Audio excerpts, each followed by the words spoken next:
Nuestro último ponente para terminar esta cuarta edición es Carlos Briones. Él es astrobiólogo y poeta. Pero antes de darle paso, pues me gustaría dar las gracias a un montón de gente. Como intuís, como podéis imaginar, organizar un evento de ese estilo, pues y más en algunas condiciones durante estos años, pues ha sido un poco más complicado de lo normal. Así que en este caso tenemos que dar unas gracias realmente especiales a todos los que han trabajado para que estemos aquí, pues pasando un día tan estupendo, ¿no? En primer lugar, pues al Parque Científico de la Universidad, a la universidad en general, pero al Parque Científico, a su director Enrique, que han apostado por este evento desde hace 5 años, aunque haya 4 ediciones, a la Diputación, que también nos ha tratado muy bien, al Teatro Calderón, que bueno, pues nos acoge en... Anda, ¿cómo estáis, Teatro Zorrilla. Es que la primera edición fue el Teatro Calderón, es cierto, pero llevamos 3 ediciones en el Zorrilla y la verdad, estamos mejor aquí que narices, o sea que... ¿Dónde va a parar y qué calentitos? Y luego pues también a personas individuales como Lourdes, como Alma, que han estado, pues oye, desde que hace falta un trozo de plastilina hasta búscame una chaqueta de colorín azul. Fijaros hasta dónde llega su trabajo. Para todas estas personas y para los colaboradores que han realizado sus charlas, pues me gustaría que les dierais un fuerte aplauso.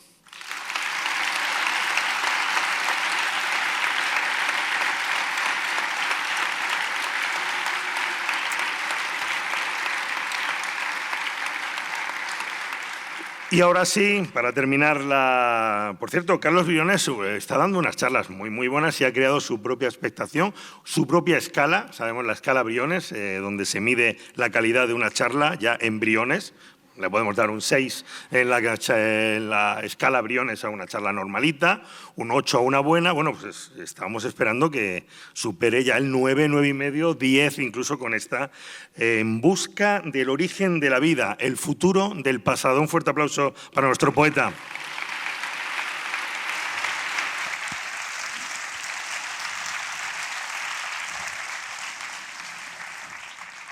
Buenas tardes a todos. Es un placer estar en el Teatro Zorrilla. Veros a todos. Me uno a los agradecimientos que ha hecho el gran Peláez a todas las instituciones que hacéis posible que esto exista y a todas las personas que hacéis posible que esto exista. Yo quiero empezar mi charla pidiéndoos también que os levantéis, pero va a ser más sencillo que lo de Alfredo. Levantad, por favor. Es bueno el ejercicio, es bueno, lleváis tiempo sentados, esto desentumece los músculos. Y una vez que estáis todos levantados, por eso va a ser más sencillo, os voy a proponer un viaje en el tiempo y en el espacio. Pero tampoco os hagáis grandes ilusiones, ¿vale? Un viaje en el tiempo de 3 semanas hacia el pasado, exactamente el 22 de octubre. Y un viaje en el espacio a 210 kilómetros al noroeste de aquí, al Teatro Campo Amor de Oviedo. Y ya que estáis todos de pie, os propongo que nos sumamos al aplauso de las personas que nos han salvado la vida.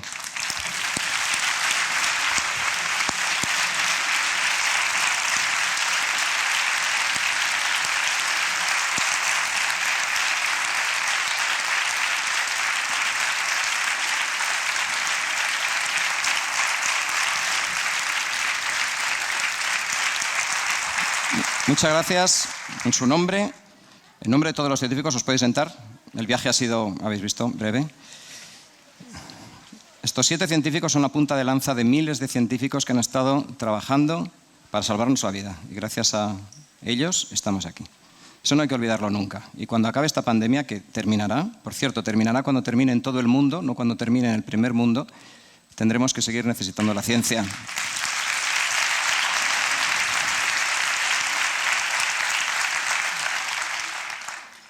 Y claro, nos han salvado de una pandemia producida por un virus con genoma de ARN, que no sabemos muy bien si está vivo o no está vivo. Los científicos diríamos que no está vivo.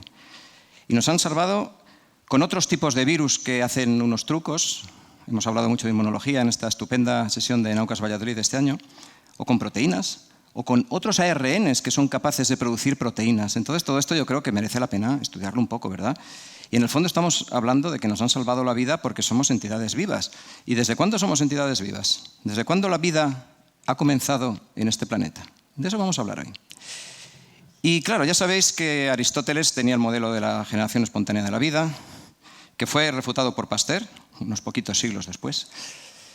Y paralelamente, en el tiempo a cuando Pasteur estaba haciendo sus experimentos, hubo alguien que escribió esto.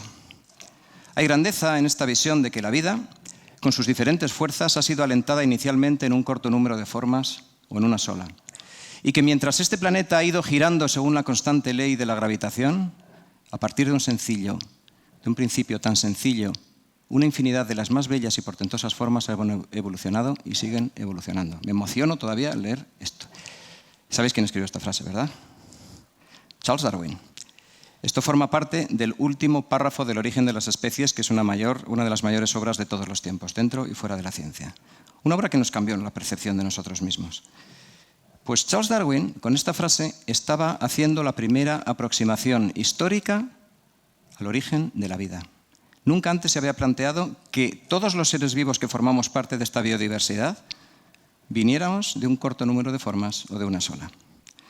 Y el bueno de Charles Darwin no solo hizo esta aproximación en un libro, sino que en las cartas que mandaba a sus colegas, ahí se venía un poco más arriba y se atrevía a escribir las cosas que en un libro él decía que no podía escribir porque no teníamos el conocimiento suficiente, pues decía cosas como esta. La famosa carta a Hooker, escrita en 1871. Pero si yo, qué gran sí, pudiéramos concebir una pequeña charca de agua templada que contuviera todo tipo de sales de amonio y fósforo, luz, calor, electricidad, etcétera, en la cual un compuesto proteico se formara químicamente, quedando listo para sufrir cambios aún más complejos, en la actualidad esa materia sería devorada o absorbida instantáneamente, lo que no habría sido el caso antes de que los seres vivos se formaran. Darwin nos estaba hablando de un posible origen químico de la vida. Es decir, Darwin tenía razón en muchas cosas de las que hizo en su vida. Y precisamente en el ámbito del origen de la vida fue todavía más original que en el ámbito de la evolución por selección natural. Porque sabéis que Wallace estaba en paralelo trabajando en conceptos básicos de la evolución. El propio Lamarck, aunque con algunos postulados que no se demostraron no ser ciertos, había estado trabajando sobre evolución. En cambio, origen de la vida, Darwin fue el primero. Este es el pasado del pasado. Este es el inicio de la investigación sobre origen de la vida. De hecho, no era investigación como tal. Darwin lanzó estas ideas con su genio y con su maravillosa capacidad de intentar adelantarse a su tiempo. Y fueron estos 4 protagonistas en el siglo XX los que tomaron el testigo de Darwin en el ámbito del origen de la vida. Los pioneros Alexander Ivanovich Oparin, a quien veis ahí con su famoso libro, que todos sabemos ruso, ¿no? Clara lo decía, El origen de la vida, publicado en 1924 en Rusia, y John Haldane, trabajando en Londres, que propuso modelos en 1929. Estos son los padres de las hipótesis científicas ya con modelos serios, cuestionables hoy en día, pero con modelos serios sobre origen de la vida. Y 30 años después vienen los primeros experimentadores. Stanley Miller, trabajando en Chicago, y Joan Oro, señor de Lérida, trabajando en Houston. Ellos hicieron los primeros experimentos que iniciaron un campo, y pocas personas pueden decir que han iniciado un campo científico. Ellos iniciaron el campo de la química prebiótica, del estudio de las reacciones químicas que pueden generar biología. La química prebiótica lleva evolucionando desde entonces. En muchos laboratorios del mundo se han generado cientos y cientos de reacciones y una parte pequeña del panorama actual de la química prebiótica lo tenéis en esta preciosa diapositiva, ¿vale? Los estudiantes de química de aquí estarán seguro salivando de placer viendo todo eso, ¿no? Y los estudiantes de bioquímica estarán viendo algunos problemas ahí, porque dirán, madre mía, de toda esa cantidad de moléculas, ¿cuántas realmente son las escogidas por la vida, ¿no? Ese es el campo de la química prebiótica y ahí está un poco el germen del problema que tiene la química prebiótica en el sentido de que estamos generando una gran diversidad de reacciones, pero no sabemos muy bien cuántas nos van a servir para generar vida. En paralelo, el ámbito de la comparación de los seres vivos, lo que Darwin planteaba al final del origen de las especies, nos lleva a analizar la biodiversidad actual. Y ahí os he puesto unos cuantos representantes de nuestra biodiversidad, incluyendo una de las mayores figuras de la especie Homo sapiens, que es Marie Curie. Pues cuando comparamos eso, comparamos los genes, comparamos los metabolismos, podemos hacer árboles evolutivos que nos llevan a un punto que veis ahí, en el que aparece Luca, el ancestro común de toda la biodiversidad. Somos capaces de estimar que hace unos 3.900 millones de años vivió nuestro tatarabuelo de todas las especies que han existido en este planeta. Y un poco más abajo, bajando por el tronco del árbol de la vida, llegaríamos al origen de la vida, a ese punto en el que la química se convirtió en biología. Luca existe. Darwin tenía razón. Todas las especies han sido alentadas a partir de un corto número de formas o de una sola. Eso es espectacular, ¿no? 140 años del descubrimiento, antes del descubrimiento de Luca, Darwin ya lo había planteado. Por cierto, daos cuenta que el árbol de la vida tiene 3 grandes ramas: eucariotas, bacterias y arqueas. 3 ramas y no 2. Como estamos en tierra de pinares, os he puesto este símil. No 2 procariotas, eucariotas, sino 3, ¿vale? Bacterias, arqueas, eucarias. Pero realmente esas son representaciones muy simples del árbol de la vida. Se parece más a esto. Yo propongo que empecemos a pensar en arbusto de la vida o en enredadera de la vida, porque hay muchas ramas entrecruzadas. ¿De acuerdo? Otro tema que pertenece al pasado, pero sobre el que estamos construyendo, es el hecho de que si queremos profundizar sobre el origen de la vida, en lo que nos tenemos que fijar es precisamente en las ramas de ese árbol de la vida, en cómo entran al suelo, cómo parten de ese mundo químico para generar biología. Y una de las cosas que vemos que han tenido que formarse durante el tronco común del árbol de la vida son las moléculas que llevan información genética y el flujo de información genética. Nuestros genomas de todas las células están en forma de ADN, el ADN se copia a ARN y el ARN a proteínas. Los virus además pueden hacer las líneas punteadas que vemos ahí. Pero claro, cuando hemos comparado estas moléculas, vemos que el ADN básicamente hace una función, mensaje genético, como un descorchador, que su única función entendible es descorchar botellas de Ribera del Duero, ¿no? Yo creo, no serviría para otra cosa. Las proteínas pueden hacer distintas funciones estructurales o catalizadoras, pero es que el ARN hace de todo. El ARN tiene tal cantidad de formas posibles que ha sido planteado como la primera molécula informativa que existió en el origen de la vida, a lo largo de ese tronco.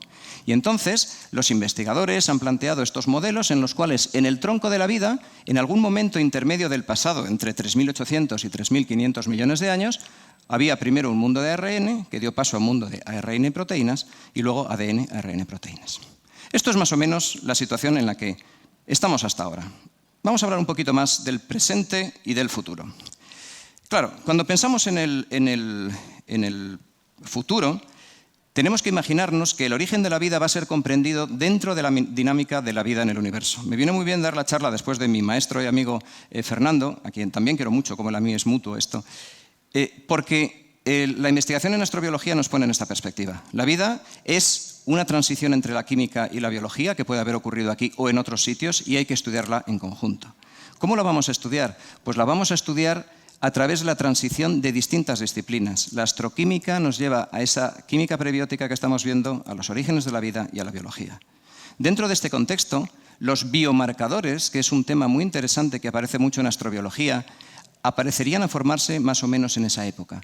Los biomarcadores son moléculas que únicamente se pueden formar gracias a la biología, no por reacciones químicas abióticas. Es decir, cuando encontremos un biomarcador en rocas tempranas de la Tierra, podemos pensar que su origen sí es biológico, o cuando lo encontremos, por ejemplo, en Marte, gracias a la tecnología Raman de Fernando Rull, por ejemplo, y colaboradores, pues podemos pensar que hay o ha habido vida en Marte, ¿vale? Entonces, esta integración es algo novedoso, es algo que va a seguir funcionando en el futuro. Porque sabemos que en el cosmos hay unas 300 moléculas que se han detectado ya, habrá miles, pero se han detectado hasta ahora en el medio interestelar, analizando las señales que nos producen, las ondas que nos llegan de ellas, unas 300 distintas, en distintos escenarios, ¿de acuerdo? Y aquí tenéis un ejemplo en el que he tenido el placer de participar.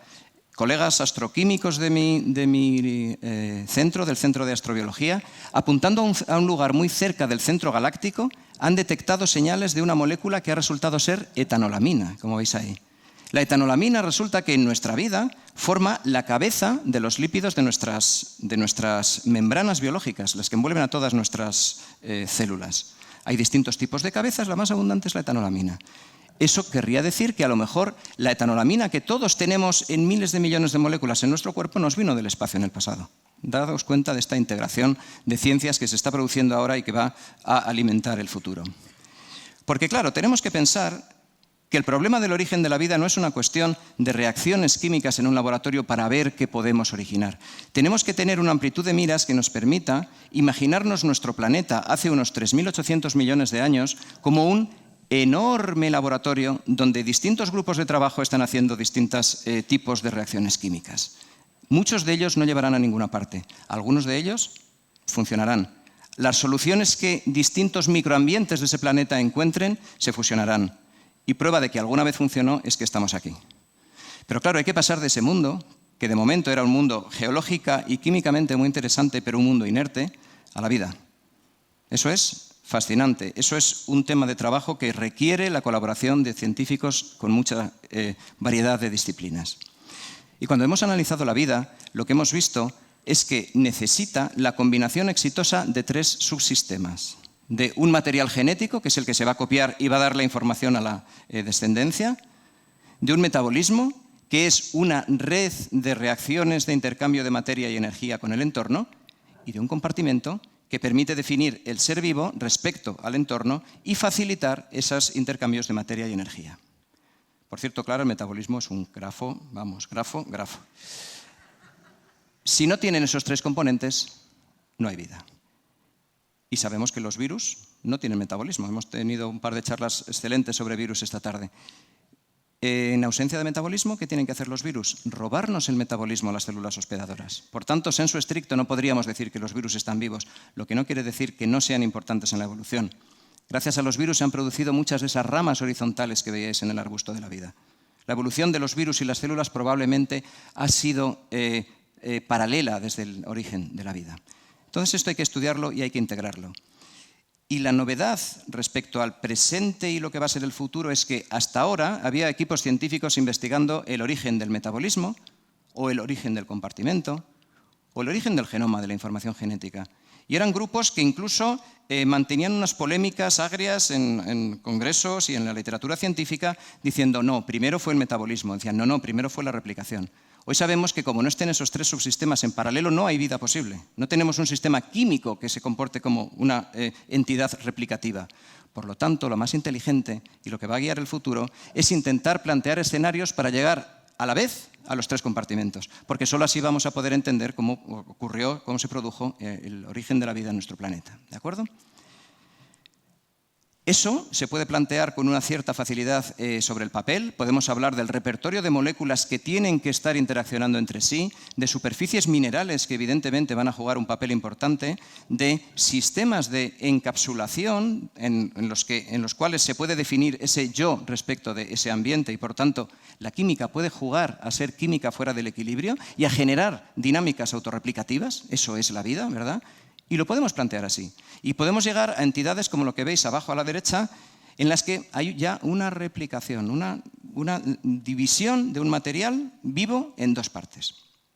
Claro, esto es mucho más fácil de dibujar en un papelito que de hacer experimentalmente. Pero estamos empezando en los laboratorios a hacer experimentos muy complejos, con muchas mezclas de moléculas, nada que ver con lo que se hacía hace muy poquito tiempo. El laboratorio que más y mejor está trabajando en este sentido a nivel mundial es el de Jack Szostak, en Harvard, ¿de acuerdo? Y próximamente en Chicago, porque está moviendo parte de su laboratorio. Ellos tienen sistemas experimentales en que en sistemas delimitados por membranas ponen materiales genéticos que tienen capacidad de replicarse y lo que quieren es ver si es posible acoplar la replicación del material genético a la reproducción del sistema. ¿Con eso qué tendremos? Una vida replicativa, ¿verdad? Eso es lo que estamos buscando. Y claro, en esos experimentos de laboratorio, ¿qué ponemos? ¿ADN o ARN? Porque hemos visto que a lo mejor el ARN era anterior al ADN. En el fondo estamos dudando, ¿no? ¿Qué es mejor? ¿Qué coleta os gusta más? A mí la de ARN, claramente, ¿no? Pero bueno, está claro que esos 2 polímeros biológicos pueden desempeñar funciones parecidas y en los experimentos de laboratorio estamos utilizando unas y otras. Pero daos cuenta de una cosa. Nos podemos dejar por el camino otros materiales genéticos que quizá existieron en el origen de los tiempos, en el origen de la vida en nuestro planeta y, por supuesto, en otros, de los cuales no tenemos constancia porque no han llegado hasta hoy. La historia que nosotros conocemos es la historia de los vencedores, de las moléculas, de las células que han vencido, las que podemos ver. Todos los intentos que se han quedado por el camino en esos microentornos del planeta no los conocemos. Hay que tenerlo también presente. Entonces, si nos fijamos en el ARN, el artículo clásico que en 1986 planteó el modelo de ARN, según el cual el ARN pudo ser anterior al ADN y a las proteínas, los que estamos más o menos de acuerdo, lo estamos matizando de forma que, ¿vale? El ARN seguramente fue anterior al ADN, anterior a las proteínas, pero seguro que tenía otras moléculas pequeñas ayudándole. El ARN solo, y eso lo vemos por ejemplo en mi grupo de investigación, no es capaz de hacer todas las cosas que le pedimos. Le viene muy bien tener péptidos, moléculas pequeñas, efectores, catalizadores inorgánicos, moléculas orgánicas que tienen la posibilidad de unir metales. Todo eso le viene bien al ARN para poder mejorar su funcionalidad. Por lo tanto, hoy en día, cuando pensamos en el origen de la vida, tenemos en la cabeza sistemas parecidos a este. Quizá un compartimento está envolviendo a una célula o protocélula, como prefieráis llamarla, con un genoma de ARN, que lo veis ahí, en el que otras moléculas de ARN van haciendo otra serie de funciones, funciones catalíticas, funciones de unirse a ligandos, es decir, todo lo que hoy en día hacen las proteínas lo estarían haciendo ARNs, y aquí nos estamos yendo a unos 3.900 millones de años hacia el pasado. Pero como veis, hay péptidos que están ayudando. Los péptidos son uniones de aminoácidos que pueden haber sido originadas sobre superficies minerales, por ejemplo. Y también tenemos muchas moleculitas pequeñas. En este dibujo, en esta ilustración que nos hizo Eduardo Saiz, le pedimos que pusiera un interior sucio, con minerales, con partículas que pueden estar ayudando a que esa protocélula acabe siendo una protocélula replicativa, acabe teniendo una dinámica de este estilo. Porque ese será el origen de la vida. Cuando eso ocurrió en el pasado de nuestro planeta, empezó la vida. Y nosotros somos hijos de estas entidades, no lo olvidéis. Claro, una forma de aproximarnos a eso en los laboratorios es lo que ahora se llama biología sintética y que por supuesto va a ser lo que va a protagonizar una buena parte del futuro. Es una serie de procedimientos en los cuales en el laboratorio, por ejemplo, lo que hace Jack Szostak y su grupo, y unos cuantos más en el mundo ya, van poniendo distintos componentes en distintas condiciones experimentales, esperando que ocurra lo que veíamos en la diapo anterior, que algo se autorreplique, ¿vale? Que se genere esa dinámica replicativa y la química empieza a ser biología. Para eso se ayudan de nanotecnología, de los avances en biotecnología, de todo tipo de nuevos aportes que hace la genética. La genética es un campo fundamental, los genes se siguen estudiando y van a ser fundamentales entender mejor cómo funcionan en el futuro, porque nos van a dar claves de cómo podemos fabricar células sintéticas, como ya se llaman. Entonces, estad atentos porque la biología sintética va a ser uno de los protagonistas de nuestro futuro. Este es un artículo de este campo de la semana pasada. Os traigo noticias fresquitas, ¿vale? Aquí los investigadores, Matsuo y colaboradores, han publicado en Nature Communications, que es una muy buena revista del grupo Nature, un sistema, no voy a entrar en detalles, pero más o menos os hacéis a la idea, ¿verdad? Oligomerizan, es decir, se van uniendo esos monómeros, esas cositas naranjas, nos da igual lo que sean, que van formando cadenas más largas y que, en respuesta a una serie de estímulos, pueden hacer esos ciclos que los llevan a replicarse. Si os dais cuenta, replicarse es mucho decir, porque cuando ya decimos replicar, ya tenemos en la cabeza seres vivos. Fijaos lo que han puesto en el título, proliferating, no han puesto replicating. A lo mejor los revisores de la revista les dijeron, replicating es mucho decir, porque a este título, si lo leéis, coacervados quiere decir como unidos, ¿no? Gotitas de coacervados que proliferan podrían ser el eslabón perdido en el paso entre la química y la biología en el origen de la vida. Pedazo título para un artículo. Seguro que ellos pusieron replicating, porque lo pide. Y si lees el artículo es lo que tenían en la cabeza y es lo que pone en el pie de la figura esa que os pongo abajo, replicating. Pero vamos a poner de momento en este campo proliferating. ¿Os dais cuenta, no? El matiz. Si decimos proliferar estamos hablando todavía de química en el fondo. No estamos hablando de que hemos creado seres vivos en el laboratorio. Y ellos lo analizan con todas las tecnologías disponibles, que realmente son espectaculares las cosas que son capaces de hacer en este y en otros artículos de biología sintética, del futuro del campo del origen de la vida, y le meten, por ejemplo, moléculas de ARN que son capaces de marcar con un color, con una sustancia que emite fluorescencia en el color que quieran, puede ser rojo, puede ser verde, y podemos ver figuras como las que tenéis ahí. Este tipo de artículos son ya el presente, van a ser sin duda el futuro.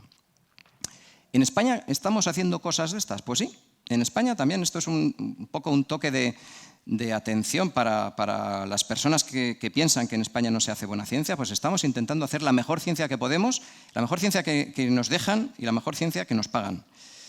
En España, el CSIC recientemente, tan recientemente que estos libros se han publicado hace muy poquitos meses, ha propuesto una iniciativa de investigación muy amplia, muy global, con los distintos temas en los que se supone que tenemos que avanzar hasta el año 2030. y ha publicado una serie de libros blancos sobre temas clave en investigación. Bueno, pues uno de los libros blancos, daos cuenta, Orígenes, coevolución, diversidad y síntesis de la vida.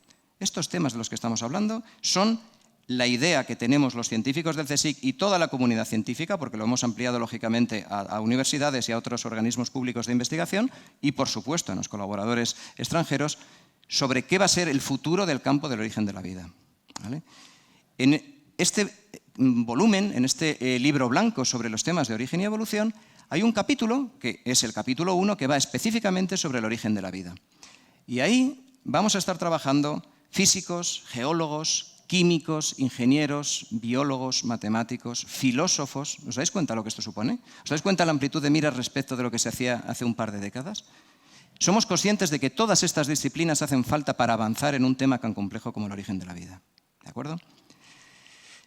Si todo va bien, seremos capaces entre todos, entre ese campo tan completo de investigadores y todos nuestros colegas internacionales, de ir rellenando lo que nos falta, que son muchos puntos todavía en ese tronco común del árbol de la vida.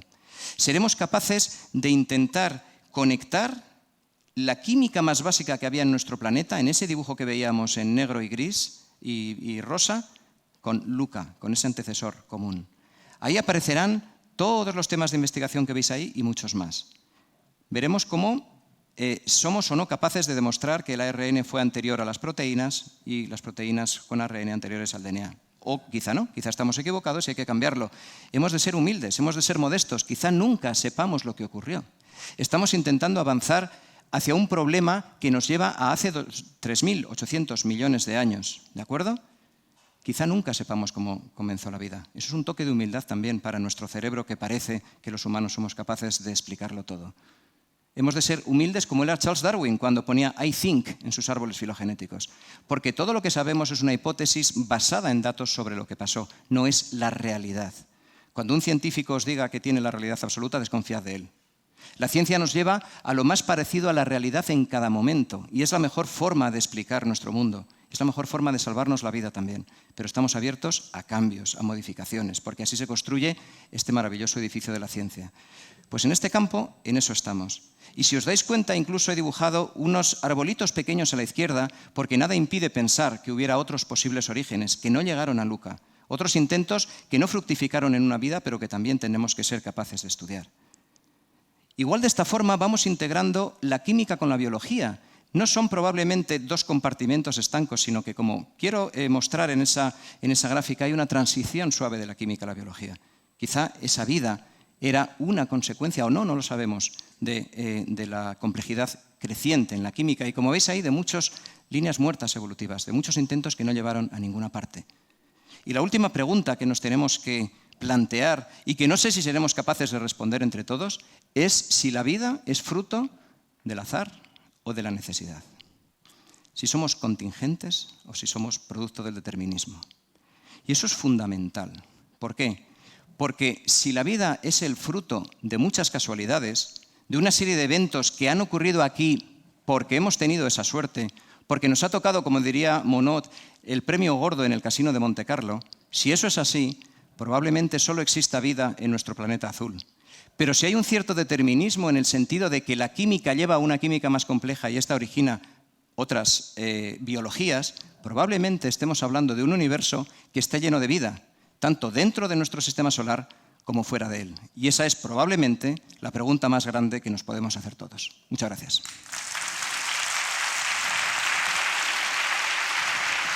Gracias.